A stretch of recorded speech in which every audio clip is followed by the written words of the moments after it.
Boa tarde, grazas a todas e todos os que vos achegastes aquí a este Museo das Peregrinacións, a estas xornadas da vivenda. Desde a Deputación, desde a área de Dereitos Civís, tiñamos interés en poñeros en común, tanto con persoal técnico experto, tamén con cargos políticos de outras administracións que están poñendo xa en marcha accións e medidas para atallar este grave problema da crise habitacional. Tiñamos tamén interés en que fora un foro aberto para que todos puderamos participar, facer as preguntas que consideráramos e tamén que as persoas afectadas e os colectivos afectados puderan estar en riba da mesa cos expertos para que entre todos podamos sacar propostas e quizás iniciativas que se podan tanto trasladar a nivel de política local como supramunicipal. Eu agradezo moito a FIZ e a Valerio aquí de Taller de Estrategias que estiveran coorganizando con nós estas jornadas, porque son os que teñen tamén os nomes das persoas expertas en todo o Estado español que xa están implementando medidas interesantes e que igual podemos replicar aquí no que nos corresponda a cada un e cada unha. Quero tamén agradecerlle moito ao Concello de Santiago que nos permitira, aquí está a súa alcaldesa representando, que nos permitirá acceder a estos espazos para que tiveramos un sitio donde xuntarnos todos, que tampouco é tan fácil por este tema das dificultades tamén de infraestructuras e de mobilidade para achegarnos aos sitios. Así que, sin máis, pasolle a palabra a Goretti San Martín para que nos dé a benvida a estas jornadas. Ben, pois moi boa tarde. Antes de máis nada, agradecerlle a Solagra, a Deputación da Coruña, moi concretamente a súa área de Dereitos Civís, esta organización, xunto coas persoas que o levaron, a verdade, que no día a día e que propuxeron realmente un abano de nomes e unha proposta de temas que me parecen do máis interesante, do máis necesario. A crise habitacional é un reto moi importante para calquera cidade europea nesta altura e, por suposto, que tamén o é na capital do país, en Santiago de Compostela e nas distintas cidades de Galiza. Eu creo que é un reto que, polo menos, nós, desde o Concello de Santiago de Compostela, temos claro que hai que abordar desde tres eixos, desde tres perspectivas. Unha primeira, sen ningunha dúbida, é ter o criterio prioritario de rehabilitar o que temos, diante de facer novas construcións, diante de facer novas promocións de vivenda, que moitas veces, ademais, van para o extrarradio das cidades. O máis importante é coser as cidades, rehabilitar o que temos e coser as lagoas que hai dentro do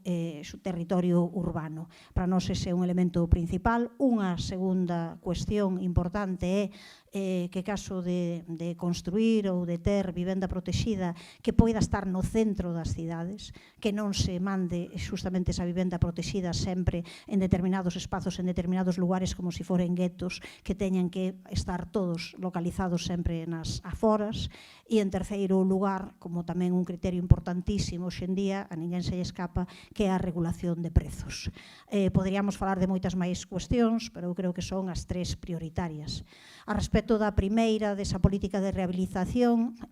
logo estará aquí tamén o Concelleiro de Urbanismo do Concello de Santiago, Iago Lestegás, que poderá afondar máis nestes e noutros temas. Nós levamos xa propostas para rehabilitar aqueles espazos e aqueles lugares que están degradados desde hai anos en Santiago de Compostela, como poden ser as vivendas de Caramoniña, mais tamén temos unha proposta moi importante para conseguir, a través da poxa de soares, do rexistro de soares, que poida haber, utilizando unha ferramenta que é pioneira, creemos nós, unha ferramenta que é vanguardista e que por primeira vez se levou até as súas últimas consecuencias, poder facer que aqueles edificios que estaban en ruínas, aqueles edificios que estaban en mal estado, pois que se lles obrigue a cambiar de propietarios, a que pasen a outras persoas que sí que os poidan rehabilitar e poñerlle en uso e poder ter unha segunda, unha terceira vida eses lugares e eses espazos. O rexistro de soares é unha ferramenta que leva tempo xa implantada no Concello de Santiago, mais que por primeira vez neste mandato que chegamos chegamos ao punto final, que non acabaron caducando os expedientes no medio do camiño e que houve unha poxa para que deses 4 soares que inicialmente puxemos en poxa pública, un deles xa ten un novo propietario, é dicir, xa vai ser rehabilitado, xa vai ter esa nova vida, os outros 3 neste caso están pendentes dun recurso xudicial, mais nós imos continuar incrementando este rexistro de soares. A verdade é que esta poxa foi, eu creo que moi ben acollida por parte do conxunto da poboación de Compostela, que ve que por primeira vez se pode comezar a mover algo, que non ten sentido que teñamos edificios que, pois, algún deles estaba declarado en ruína desde o ano 2010 e que estamos no ano 2025 e que continúa exactamente igual. Non podemos deixar que continúen pasando os anos e deixar que caian. Eso é importante, temos un número moi relevante de edificios, de vivendas que están, de inmobles que están baleiros e en mal uso, necesitamos poñelos en circulación. Así que activación, neste caso, de ferramentas que mesmo en algunhas ocasións poden ser contestadas, porque a función social da vivenda non todo o mundo asume, pero de ferramentas que a imensa maioría da sociedade compostelá, estou segura que da galega, están de acordo con que se activen, non? A respecto da segunda cuestión de levar vivenda protexida ao centro da cidade, en Santiago de Compostela tamén houve históricamente un debate moi grande para se aquí á beira de Xoán 23, da Biblioteca Ángel Casal, que todo o mundo coñecedes, había un espazo, unha parcela que estaba cedida á Xunta para poder facer vivendas que puidesen ser de protección e que puidesen ser para aluguer para a mocidade. Entendíase xa desde hai anos, non era unha cuestión que viñese de agora deste goberno, entendíase que era importante que puidese haber estudantado, que puidese estar moi preto das facultades, moi preto, non, á beira da cidade histórica, e que puidese poboar esa cidade histórica necesitada tamén de máis capacidade de xente vivindo ali no día a día.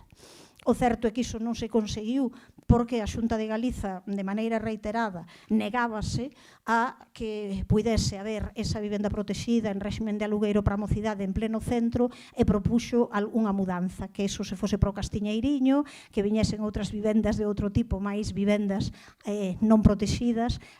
para aquí, e foi pasando o tempo e finalmente agora a Xunta accedeu. É dicir, que non foi pouca a insistencia que fixemos desde este goberno municipal, o concelleiro de urbanismo e eu mesma, coa actual conselleira de vivenda, que finalmente accedeu e vai haber vivenda protexida en Xoán 23. E tamén, por outro lado, conseguimos desbloquear o que é algo ben coñecido en Santiago como é a zona da Parcela Peleteiro, un espazo en pleno corazón do ensanche, o único, o último espazo realmente onde se pode facer un desenvolvemento urbanístico importante de certa relevancia no propio ensanche compostelán, e ao final conseguimos desbloquear cun acordo ca propiedade, que era neste caso a Sareb,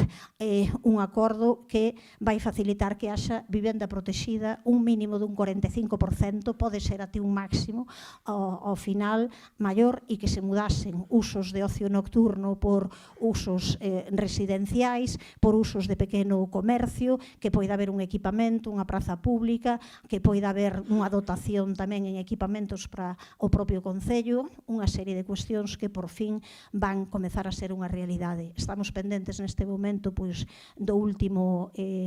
fío, que é que a Sareb que lle traspase nese primeiro paquete de activos que vai trasladar o Ministerio de Vivenda, que lle pase a empresa estatal de vivenda. A idea ou o que nos trasladan é que iso poida ser unha realidade antes de finais de ano, esperemos que sexa así. Levar vivenda protexida ao pleno centro das cidades a nos parecenos que tamén un cambio de paradigma. É algo que fai que busquemos ou que miremos que poida haber unha contorna, un desenvolvemento urbanístico distinto. E, en último lugar, comentábamos todo o que ten que ver coa regulación de prezos, e como sabedes, en distintos lugares do país estamos, e a nivel de Estado, estáse traballando no que é as declaracións de mercado residencial tensionado. Santiago de Compostela cumpre cos criterios que marca a Lei Estatal de Vivenda para ter esa declaración. Moi concretamente, entre os anos 2019 e 2024, o prezo medio do alugueiro subiu un 40%, o dobre do que subiu o IPC, un 20%, por tanto, cumpre, vamos, de sobra e, sobre todo, un tensionamento que está referido moi concretamente ao aluguer. Houbo épocas en que en Santiago de Compostela había un tensionamento importante pola vivenda e houbo xente que abandonou o concello, o territorio municipal, cando tiña que mercar. Ese era o momento en que se abandonaba, agora resulta que xa hai tensionamento no momento de alugar e xa hai tamén estudantado que ao final ten que marchar ou prefire buscar un espazo noutros concellos limítrofes en vez de Santiago de Compostela. Por tanto, para nós é importante que haxa esa declaración de mercado residencial tensionado. Preparamos esa declaración que finalmente a Xunta de Galiza non accedeu a dárnola nun primeiro momento por unha serie de cuestións que creo que non é agora o sitio de debater, pero nós estamos moi empeñados en continuar, así que estamos preparando unha nova solicitude que estamos seguras que facendo, nas palabras da Xunta de Galicia, unha corrección sobre algunhas cuestións que eles non vían desde a nosa perspectiva, unha eliminación de datos que acrecentaban e ampliaban o panorama e a perspectiva da diagnose que se daba, mas que, se consideran que non deben aparecer, que retiraremos. Entendemos que esa declaración de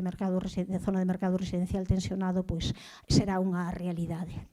Por outro lado, hai outra serie de políticas que estamos desenvolvendo en que xa non me vou parar, que teñen que ver algunhas delas cos pisos turísticos, cas vivendas de uso turístico, como deso falará o Concelleiro de Urbanismo, despois o deixo para el, ou sobre o que é o desenvolvemento dunha política de favorecemento do comercio. Unha cidade como Santiago non se entende sin o comercio de proximidade, sin o comercio que está ao teu carón, e nese sentido fixemos tamén unha regulación bastante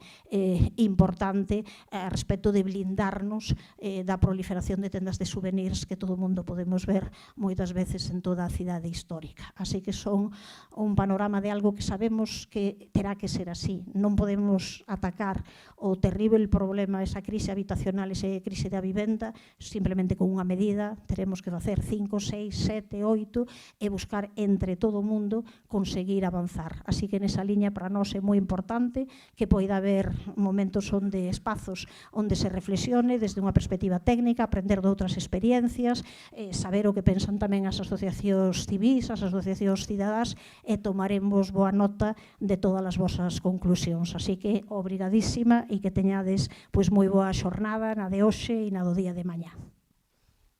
Perfecto.